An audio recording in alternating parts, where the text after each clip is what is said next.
这是什么？这个香囊你可以带在身上，这样的话，虫子、蚊子就都不敢来咬你了。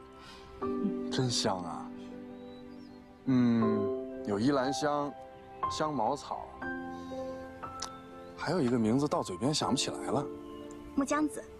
对，木姜子。这里边我最喜欢的就是木姜子，味道很清新，那种又美好又亲近的感觉，就像什么？就像是你啊，水一样的待嫁姑娘。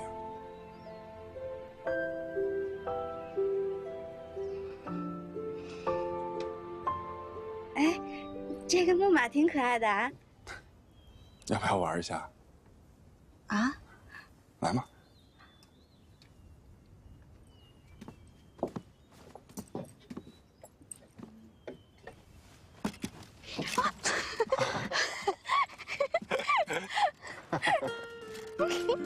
哎呀，丫头，我一见到你，我的心情就变得特别好。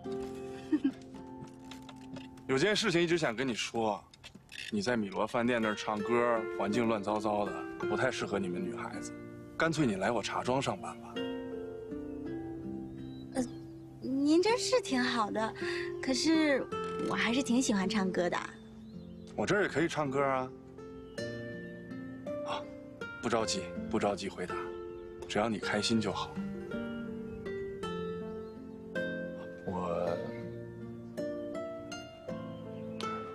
算了，不说了。你要说什么呀？我其实让你来茶庄工作，就是想找个机会多见见你。你要不愿意就算了，我也不想让你为难。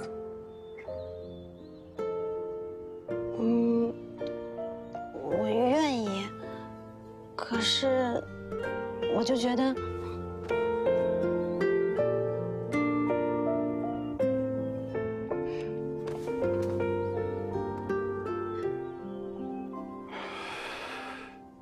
对不起，我失态了。张总，我先回去了，再见。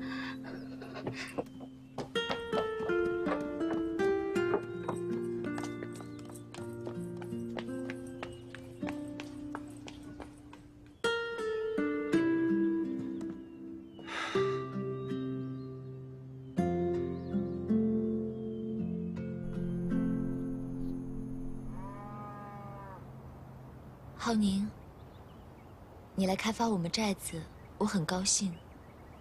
我们都希望这里能够变得更好。可是现在我有点想不明白，我们做的是件坏事还是好事？我们寨子原来很安静的，突然就热闹起来了。开发让每个人都和以前不一样了，大家开始赚钱了，想法也就多了。有的人希望赶紧开发，多赚点钱；有的人觉得我们傣族人越来越不像傣族人了，我们关系也不像以前了。我们大家都还没有想好该怎么办。我们寨子原来是落后，可是我们过得很平静啊，不像现在手忙脚乱的。你看哀龙为了着急赚钱，跟人家炒期货。结果欠了那么多债，还被米罗追上门来要钱。你可以告诉他，那笔钱不急着还。借钱怎么能不还啊？这不是我们傣家人做的事。那笔钱是我借给他的。你的？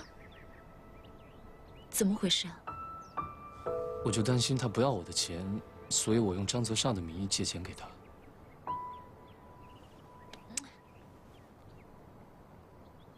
你这算是替他谢谢我吗？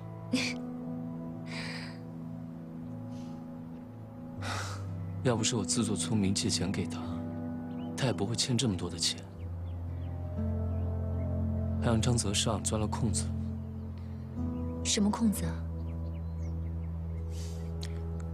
艾龙把他当恩人，他就利用艾龙的恩情，来劝我继续开发2期。我现在进退两难，我要是不答应，我就惨了。会有多惨？前期投入了8000多万，我1分都拿不回来。8000多万。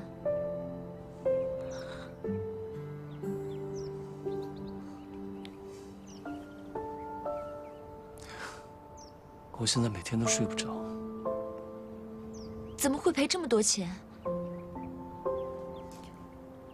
只能怪我太草率地签下了那份合同。你都是因为我。你别把错往自己身上揽嘛。这只能怪我太相信张泽尚了。我这么相信他，他还偷偷把钱挪走，而且每笔钱都是我签的字。是我太自作聪明了。浩宁，你听我说，赶紧告诉你爸爸，已经错了就应该认错，一定不要再瞒着他了。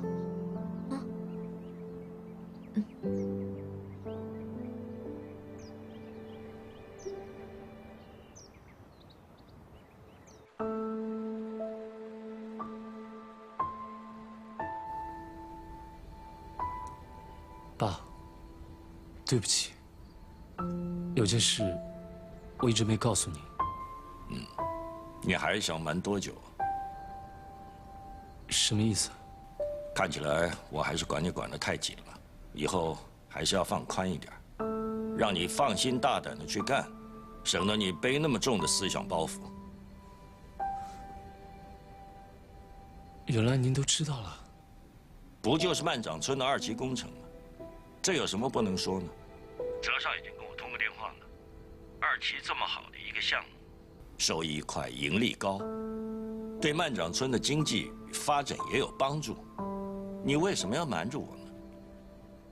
张泽尚怎么跟您说的？他说你在我面前还是不够自信，所以你不敢说。浩宁啊，是不是平时我对你管得太严了？你负担太重。我呢，也正在反省，怎么能弄得儿子有话都不敢跟我说呢？儿子，以后也要多提醒提醒老爸。爸爸今后尽量多鼓励，少批评你。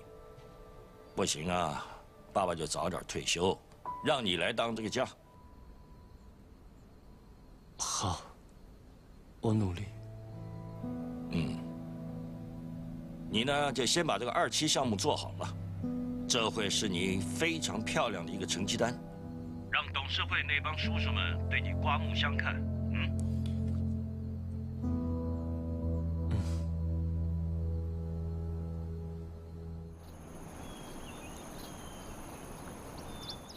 慢点，来，快点，快点！怎么了？我告诉你件事情，你不许告诉别人啊！好事还是坏事啊？我也不知道是好事还是坏事。你跟布鲁飘打算结婚了？什么嘛！我妈都不同意我们俩在一起。那是什么事啊？你说呀，急死人了。我发现，好像有个人喜欢上我了。看你那样，是你喜欢上他了吧？哎呀，谁呀？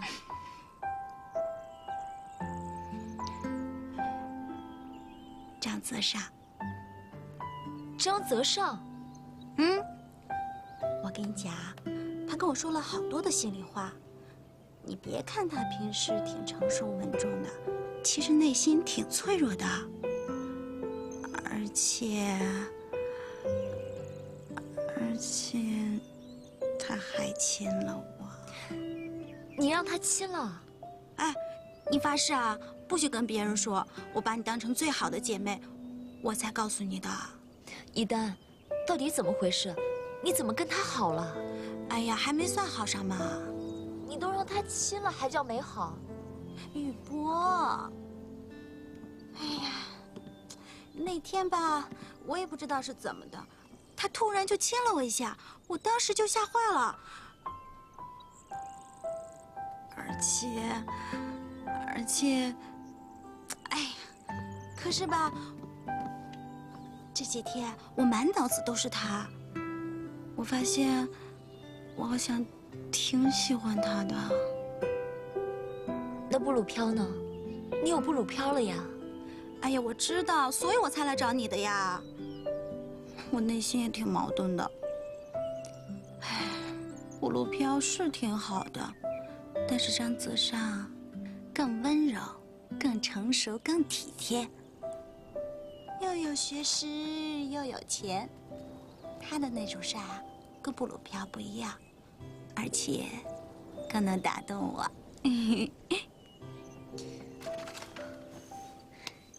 一丹，你冷静一点，好好看清楚这个人。我对他越来越没有好感了，你知道吗？你哥问他借的钱其实是浩宁的。啊？浩宁怕你哥不要他的钱，所以让张泽尚出面把钱借给他。没想到张泽尚居然利用这个人情，让你哥替他做事。我觉得这个人一点都不诚实。还有，他表面上跟浩宁是兄弟，可是跟他合作，偷偷转走了很多钱。你说，一个好人能对自己的好朋友这样吗？他应该不会做出这样的事情吧？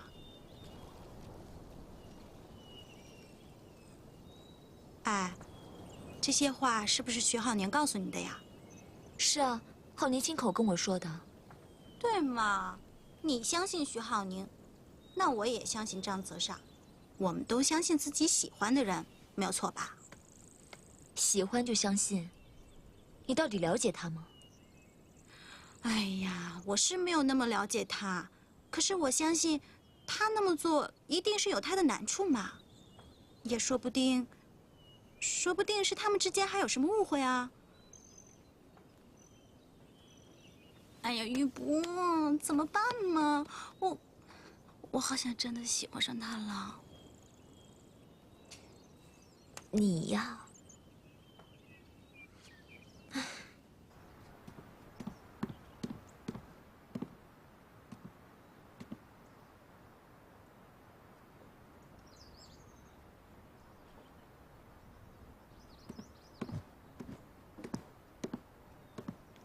我得了奖，第一个来告诉你啊。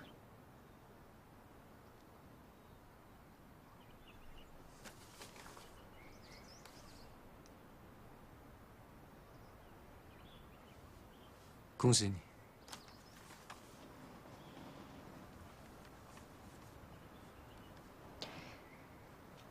对不起，这不关你的事。这怎么不关我的事儿？是我让你来版纳的，也是我把你介绍给我哥的。这不怪你，要怪就怪我自己自不量力，就这点本事也敢在江湖上混。现在老江湖动动手指，我就一招毙命。我哥没想害你，真的。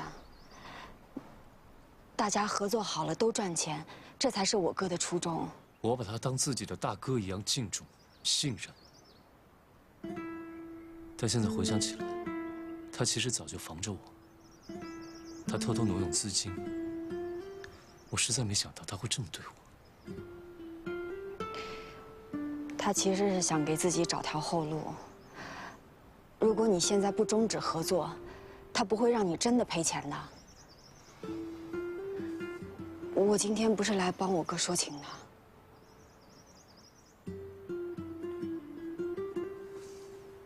我现在除了跟他合作，我还有其他的选择吗？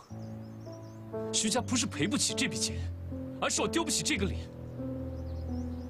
这么做值得吗？就赚这一点钱，兄弟道义，他不顾吗？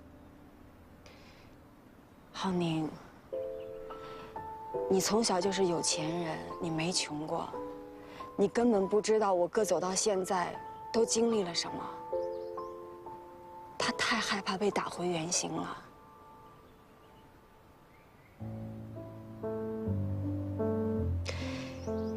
浩宁，你知道我们的童年是什么样子的吗？我们一家4口人，挤在北京最破的胡同里的一间最破的平房里。我耳朵里听到的永远都是爸妈的吵架声。每天上学，我出去的最早，回来的最晚。别人都以为我特别的勤奋，其实是我害怕别人知道我是谁家的孩子。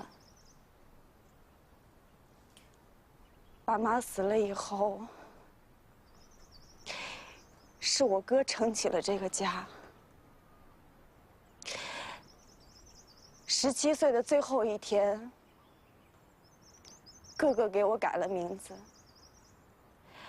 从此我跟过去一刀两断。我现在有的这一切，都是我哥给我的。我没有权利指责他。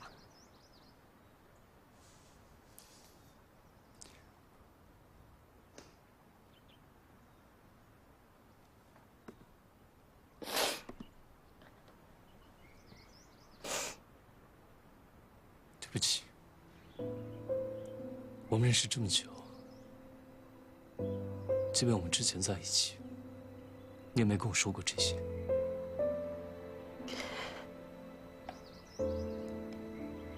因为我发现，我还是摆脱不了自卑，可能永远不能。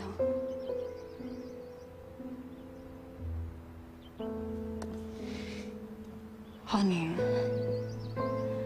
像我哥这样的人，就算有一天他成为了世界首富，他和你这种含着金钥匙长大的孩子还是不一样。我们心里焦虑，我们计较利弊，你是永远不可能体会到的。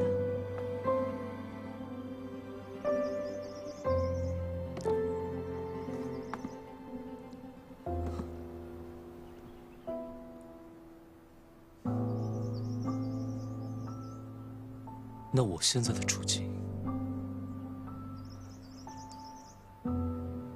你能体会吗？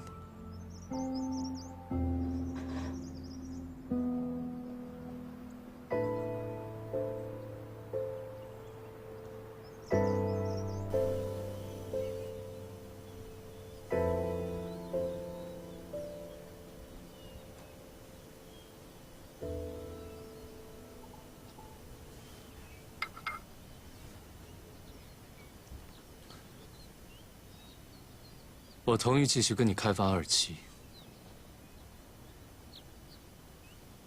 好啊。前2天我跟老爷子聊过，他对我们这个项目非常看好。要说对你们家老爷子，我真是佩服得五体投地，身经百战，经验独到，一眼就能看出我们这个项目的前景。这一点你还要好好学习啊。我唯一的条件是，育儿相加的田地必须保留。行，没问题，我想办法帮他们保留。你还有什么要求提出来，我尽量满足你。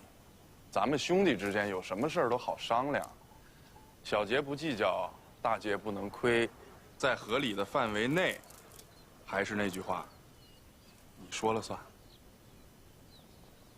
这次，其实我们不算合作，而是我的退让。我必须顾及我们家族的利益。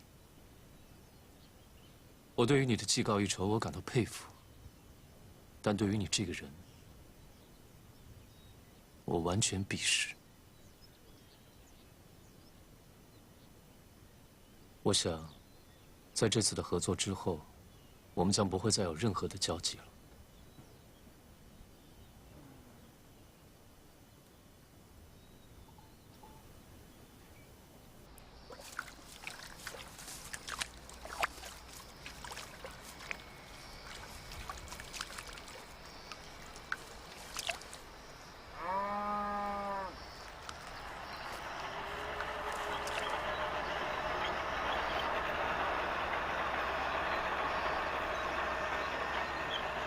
他们还是开工了。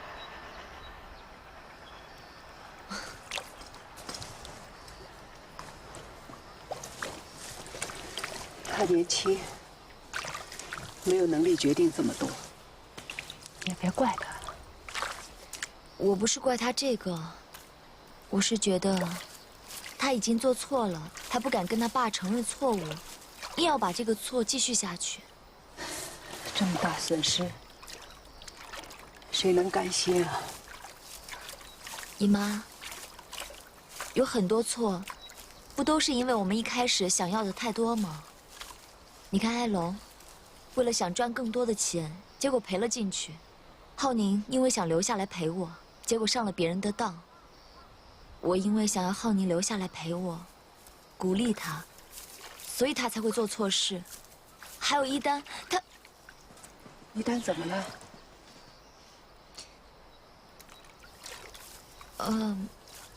没事。现在身边这些人心都乱了，每个人都不知道该怎么办了。你的心也乱了。要是太烦了的话，就出去走走。我哪里也不想去。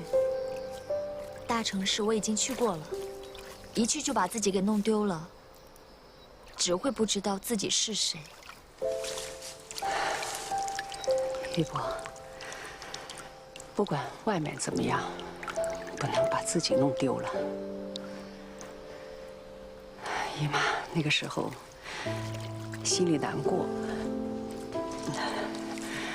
就去了一个地方，在那儿拜佛，看到一些东西，心就安了。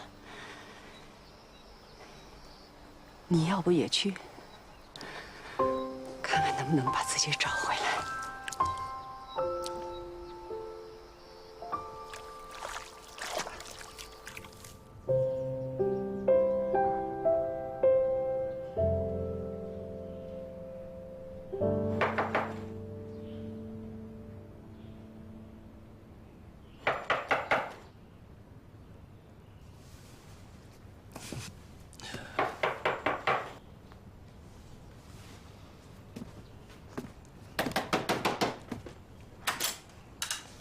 浩宁，我就是想问你，怎么又同意跟尚哥开发2期了？改主意了？对不起，我有我的难处。我现在所做的只是弥补自己的错而已。我都听一丹跟我说了，借钱给我的人是你，我就在琢磨着，天上怎么会有这样的好事，还砸到我头上？我这个人你也知道的，我脑子有的时候我想不了那么多呢。说起这个我就内疚，要不是我自作聪明，你也不会亏这么多了。哎呀，我自己脑子笨，怎么能赖你呢？而且今天我才知道，你比我还笨，你亏得比我惨多了。有我这个垫背的，你也不用这么烦了。哦，对了，玉波去老挝了，你怎么没陪他一起啊？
杜比，你这样天天都在刻佛经，不枯燥吗？怎么会枯燥呢？没有事做的人才枯燥啊！我在做一件必须要做的事，这么重要，不枯燥。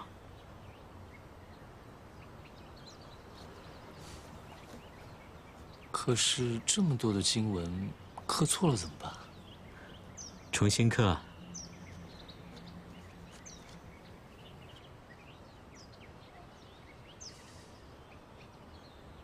杜比，我做错了一件事，我被人骗了，可我却连承认的勇气都没有。我甚至不敢告诉我的父亲。那你不是在帮助别人一起骗你爸爸吗？就像织歹锦，如果织错了一行，就得马上纠正，拆了重织。如果你没有发现，或者怕拆了麻烦，等到织完了，你会看到，你织得越漂亮，那个错误就会越明显。可是织锦织错了，可以拆掉重织。可我做错了，却不能再重新来过。与其耗费精力在后悔往事，不如尽自己的努力做好今天，以愿力去面对明天，不要再犯同样的错误。这样积累善业，坏事会慢慢变好，而不是越变越糟糕。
没想到世界上有这样子的地方，施舍和供奉都这么谦卑。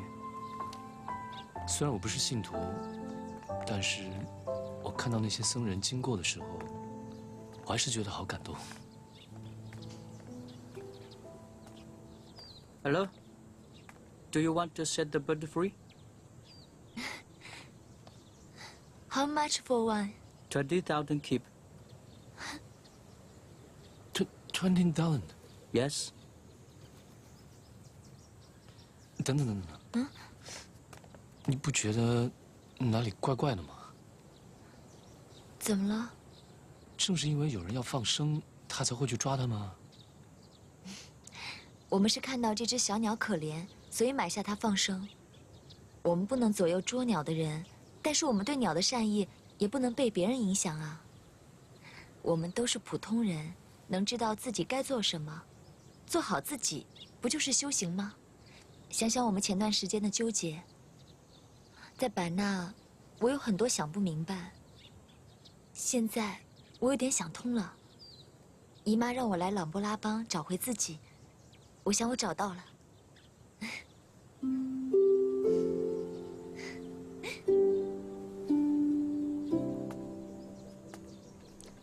Hey, hello. I want to take the note. How much I need to pay?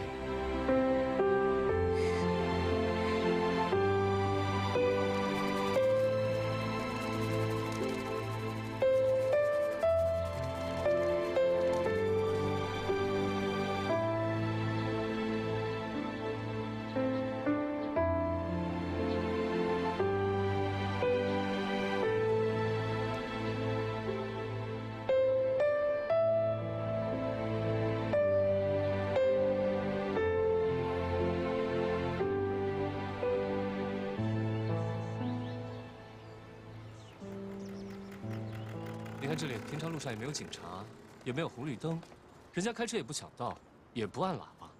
你看，就没看到人家有赛车。